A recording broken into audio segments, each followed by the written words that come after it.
Welcome to the Real Japan podcast, where we are cutting straight through the tourist brochures to bring you an immersive deep dive into Japan's most extraordinary cultural traditions. Today, we're trading the neon of Tokyo for the intense heat of the forge. We're heading to Gifu Prefecture. That's right.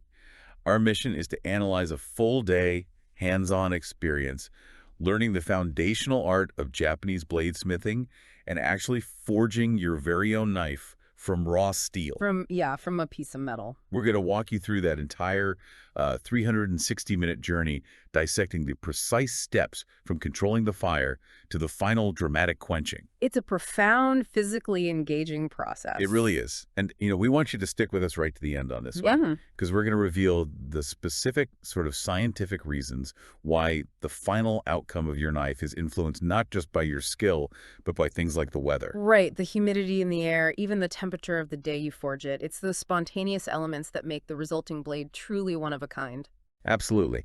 And, before we really dive in and strike that first piece of iron, it's probably a good time to mention that the link in our description has the complete guide. It's got everything, including links to book all the unique experiences we're about to talk about today. Okay, so let's set the scene. We're focusing on a place called Asano Kajiya, which is in Hashima City, Gifu Prefecture. Now, this location isn't just geographically convenient. Though it really is. It's just one shinkansen stop from Nagoya. Exactly, near Gifu Hashima Station. But the setting itself, it really tells a story. It absolutely does. I mean, the workshop is housed in a traditional Japanese farmhouse.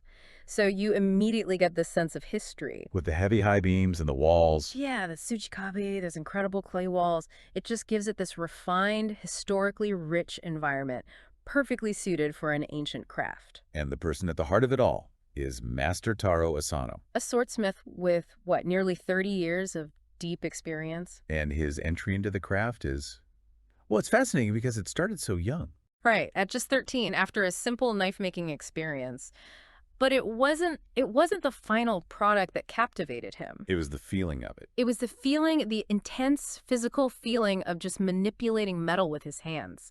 That's what locked him into this path. And you can see that commitment today. He's not just making swords and knives. He's actively sharing this knowledge internationally. For sure. He's done lectures and demonstrations in the U.S., Canada. And France. So this isn't someone locked away in a secret workshop. No. And that openness is so critical to this experience.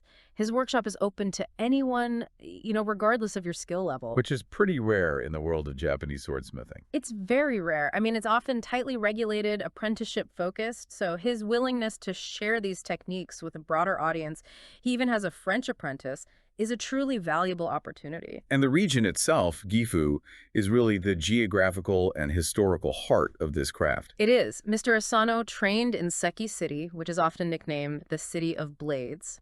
And its history is just completely tied to the samurai era. Inextricably.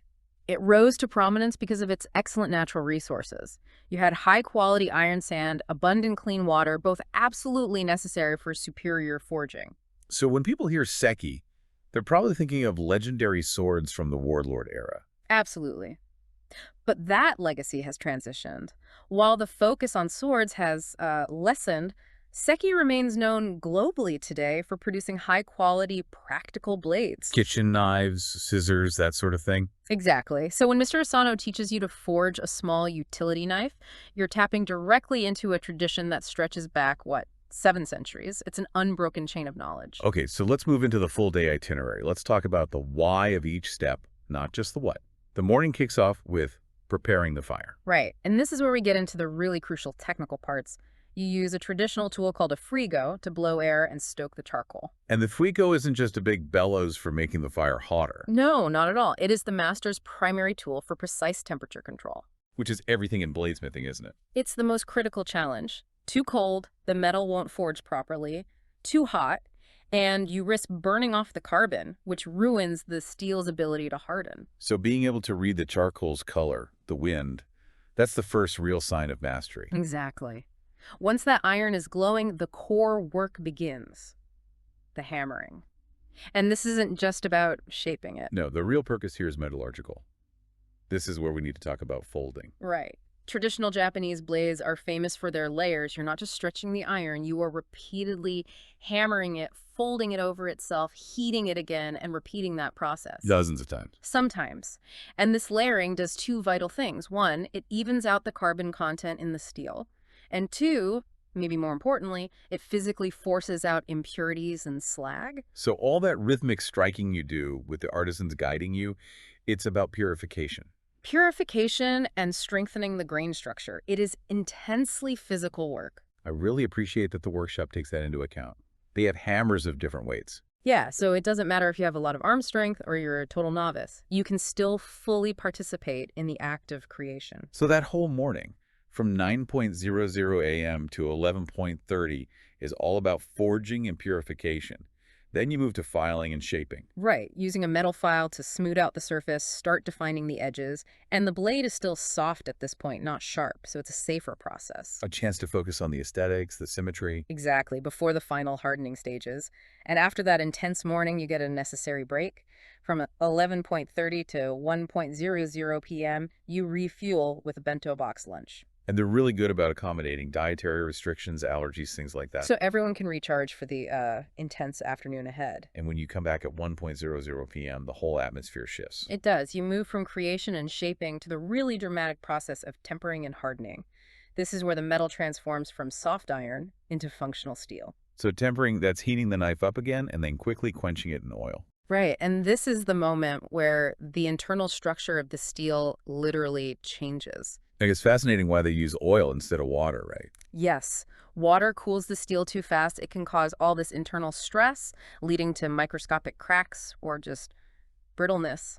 So the oil cools it slower, more evenly. It does, which reduces the risk of that thermal shock while still letting the carbon structure crystallize into, well, the hard martensite structure you need for a sharp edge. And the visual of this step is just unforgettable. Oh, yeah.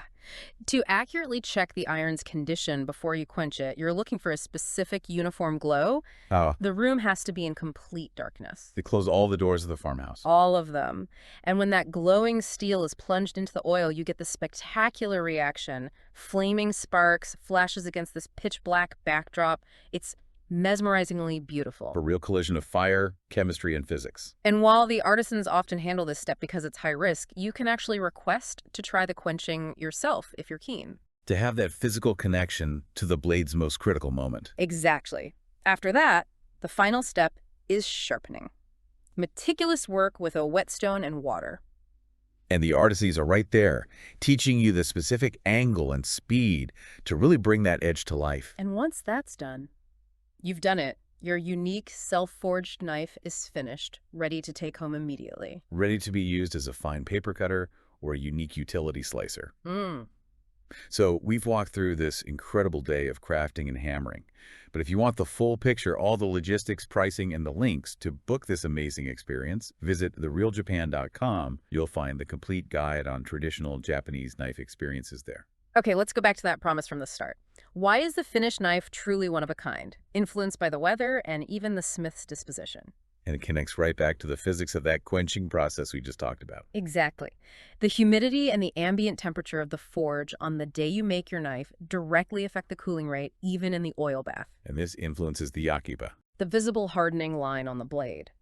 That line of crystallization is unique to the exact atmospheric conditions of that specific moment. So your knife is literally a physical record of the day you made it. Wow. And the smith disposition, that's the human element. Totally. The subtle difference in the force of the hammering or a slight delay taking it from the fire, all that variation, which changes based on the smith's focus, it subtly alters the internal structure. It's an art where human emotion translates into material properties. It really is. This reliance on all natural tools, wood, fire, wind, iron, and this intensive handmade process makes the blade a genuine rarity in our age of automation. It's a chance to really go back to basics. So let's quickly cover the practical details. And again, the full guide has everything. The duration is exactly 360 minutes, and it accommodates groups from 1 to 6. And the pricing is structured to be more accessible for larger groups. But the important thing is that the price is all inclusive. The experience, materials, that bento lunch, taxes, all of it. Yeah. They do require guests to be at least 6 years old, and any minor under 18 has to be with an adult. and you need to be prompt. Right, be at the north ticket gate of Gifu Hashima Station by 8:50 a.m. to meet the staff. And there's an optional keepsake you can get, too. Guests can reserve and purchase one of Asano Kajiya's kitchen knives. But definitely book that in advance. The master's inventory is pretty limited. The feedback from people who've done this always focuses on the master's patience, but more importantly, that profound reward of crafting something lasting with your own hands. It's so much more than just a souvenir. Oh, way beyond that. And, that really leads us to our final thought. Even an expert like Mr. Asano, who has done this thousands of times, still expresses a sense of wonder when observing the process. And that's the real reward, isn't it? It's feeling that intricate connection between natural elements and human skill for yourself. You walk away with a tool, yes, but you gain a profound appreciation for the science and the artistry of the forge. An absolutely necessary deep dive into an incredible foundational Japanese tradition. For sure. Embrace the challenge, and you will carry that experience with you long after the day is done. For the complete guide on the experience, including all the detailed pricing and booking links, head over to therealjapan.com. Thank you so much for joining us today for this exploration of Gifu's bladesmithing heritage. A pleasure. And if you want help planning a trip to Japan that incorporates unforgettable cultural experiences just like this one, check out Rob's multi-award-winning travel planning services. The link for that is in the description. We'll see you next time.